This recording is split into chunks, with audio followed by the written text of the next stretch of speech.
gantiin pampersnya gitu segala macam masih ada gitu, tapi begitu aku keluar juga tiba-tiba udah memutuskan napas terakhir aja gitu, jadi Ya. kayak ya itu sih. Apa biasanya menunya apa sih, bagian apa sih? Oh, kalau itu biasanya campur-campur protein nabati juga ada, protein hewani ada, nasi juga dikasih, tapi memang bentuknya di blender sih gitu. Jadi dilewat selang makan. Baru-baru ini keluhan yang sering dirasain Bapak apa? Oh, kalau itu kan emang lagi masalah di ginjalnya ya, jadi di ginjalnya itu ureumnya tinggi. Jadi sebenarnya lagi dicoba untuk suntik EPO untuk naikin HB sama perbaikan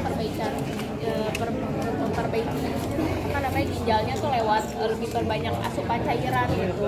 Jadi sebenarnya kita ngerasa kayak udah getting better nih gitu, tapi kenapa tiba-tiba nggak ada, kita juga nggak tahu. Wallahu alam memang udah takdir. Sebelum meninggal ada nggak Bapak permintaan terakhir? Pesan-pesannya gitu. Enggak sih, kan Alto kan juga udah nggak ada komunikasi lagi ya, maksudnya kayak untuk ngomong gitu udah nggak ngomong sih, jadi lebih ke kita yang baca ekspresinya aja sih. Itu tidak ada omongannya udah seminggu apa berapa?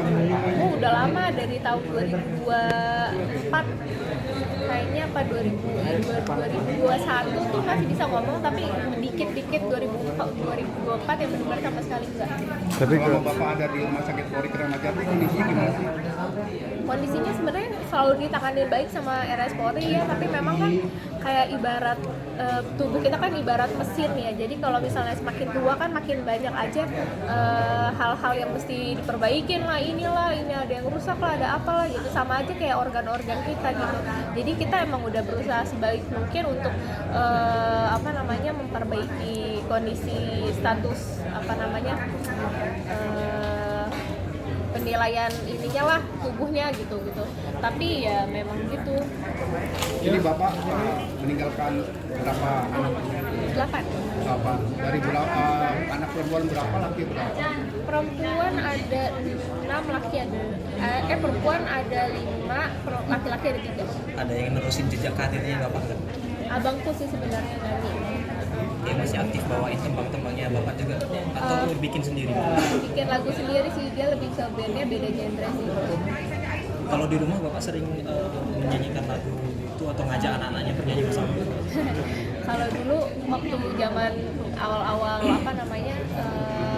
jadi vokal coach dan lain-lain itu kan emang atau kan semangat banget ya untuk ngajarin nyanyi-nyanyi gitu.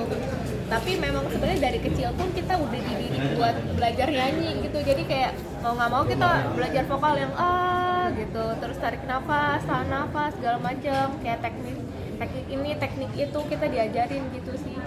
Sosok ayah seperti apa sih Kak kalau di mata anak-anak, tegaskah atau seperti apa?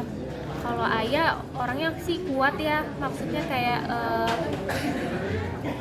orangnya kuat, bisa dibilang nggak banyak ngomong ngeluh gitu, jadi dia kayak lebih ke ya ini aja sih pendiam gitu, introvert gitu sih sebenarnya. Tapi kalau misalnya sama orang yang dekat lucu kok, jadi bisa bawa ke bawah arus, tapi memang introvert gitu. Dan mungkin karena jiwa seninya juga ya, jadi kayak suka ada aura-aura nyentriknya dikit gitu lah, yang kayak agak beda, entah tiba-tiba kayak mainin keyboard tahu-tahu 2 hari 3 hari kemudian jadi lagu gitu. Kalau sosok ayah di otak aku sih yang aku kenang adalah seorang ayah yang berusaha keras untuk mendidik anak-anaknya, berusaha keras untuk sampai kita ngedapetin pendidikan yang layak gitu. Dan alhamdulillah semua anaknya ayah juga kan sarjana, jadinya juga kita kayak udah ngerasa kayak banyak banget utang budi sama ayah gitu sih. Apalagi kan anaknya tuh ada 8 gitu, mungkin jiwa kepimpinan ayah dalam keluarga itu seperti apa sih? Ayah bisa dibilang kita manggilnya Abah sih. Kalau Abah tuh ini sih orangnya emang bisa ngomong yang tegas langsung gitu ke anak gitu. Misalnya nih kita kayak disuruh sholat gitu, nggak perlu yang harus dia bentang-bentang tegaran, cuma bilang kayak sholat buruan, sholat gitu. Terus langsung kita kayak secara nggak langsung tiba-tiba kayak ngelihat, oh iya ini ada ini itu. Kalau rencana pemakaman pukul berapa? Rencana habis maghrib Di di kuburan TPU dekat rumah. Jam berapakah untuk rencana dimakamkannya kak? Rencana dimakamkannya habis maghrib, kita belum tahu sih jam berapa karena masih nunggu kakakku yang dari Cirebon sama dari Bandung. Nah tadi sedikit penegasan kak, benar nggak sih ayah mengembuskan nafas terakhir ketika di rumah? Betul, jadi mengembuskan napas terakhir itu jam 12 siang. Jadi ketika aku lagi di luar, aku dikabarin, diceritain gimana kondisinya saat nafas terakhirnya terhembus itu. Katanya ayah tuh kondisinya dalam keadaan yang benar-benar tenang gitu. Jadi begitu dicabut nyawanya pun kayak hembusan nafasnya kayak gitu. Jadi kayak lega gitu aja, kayak tidur lah gitu. Jadi aku ngerasa kayak mungkin ini jawaban dari doa aku, karena aku kan selalu berdoa, ya Allah jika memang ayahku harus diambil, aku minta tolong dalam keadaan yang jangan sesakit-sakitnya gitu, tolong seminim-minimnya rasa sakit gitu.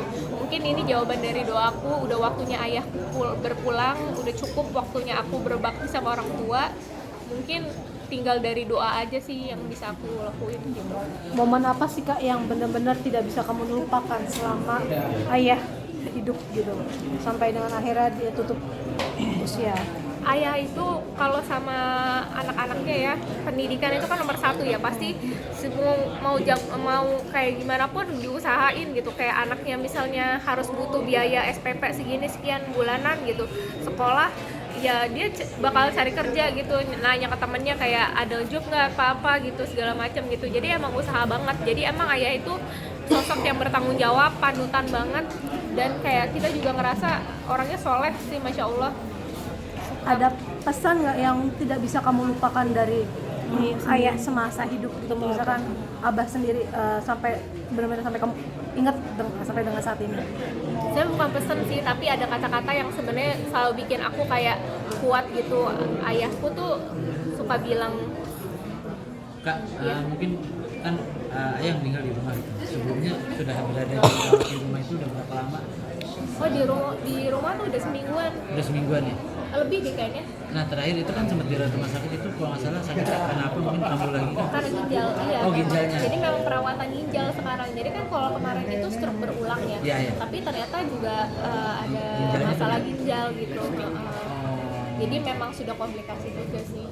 Kemarin juga jantungnya juga sempat ada pembesaran juga. Tapi kita pikir masih aman lah gitu segala macam. Dokter juga masih boleh rawat jalan. Kemarin juga sempat kontrol ke dokter juga bawa hasil labnya. Dokter juga ngelihat kayak oh ini masih bisa rawat jalan gitu. Jadi ya udah rawat jalan. Jadi kita pikir aman-aman aja gitu. Berarti kalau dari diagnosa dokternya meninggalnya penyebabnya karena komplikasi Atau mungkin karena ginjal tuh atau aja. ginjal tuh aja? Nah itu kalau itu aku kurang tahu deh diagnosisnya. Kakakku sih yang tahu yang pasti. Kak, ini kan bisa dibilang ayah mengembuskan nafas terakhir dengan didampingi oleh keluarga besar. Gimana nih Kak melihat yang begitu jalannya sangat mulus sekali ayah berpulang? Kita sebenarnya udah ikhlas gitu, kayak udah mengikhlaskan ayah gitu, karena ayah kan udah berjuang dari 2017 sakit stroke pertama, terus stroke berulang ke 2024 gitu. Itu kan suatu hal yang berat ya, maksudnya buat kita mungkin kayak cuma ngebantu doang gitu, kita nggak tahu rasanya jadi dia kayak gimana gitu. Itu kan perjuangannya dia luar biasa banget ya, jadi kita ya gitu sih. Oke Kak, hari ini juga banyak teman-teman dari ayah yang datang turut melayat ke rumah duka. Gimana nih Kak mungkin? Oh iya, aku berterima kasih banyak sama teman-teman semua yang udah datang, yang udah ngunjungin ayah, udah ziarah, maksudnya takziah ke rumah. Semoga kalian bisa mengampuni salah-salahnya Abah jika misalnya Abah punya salah gitu, dan semoga aja minta doanya Allah Abah bisa husnul khotimah gitu. Dengan kakak siapa? Kalau boleh tahu? Aisyah. Kak Aisyah anak berapa? Aku anak ke-7. Terima kasih Kak Aisyah. Terima kasih.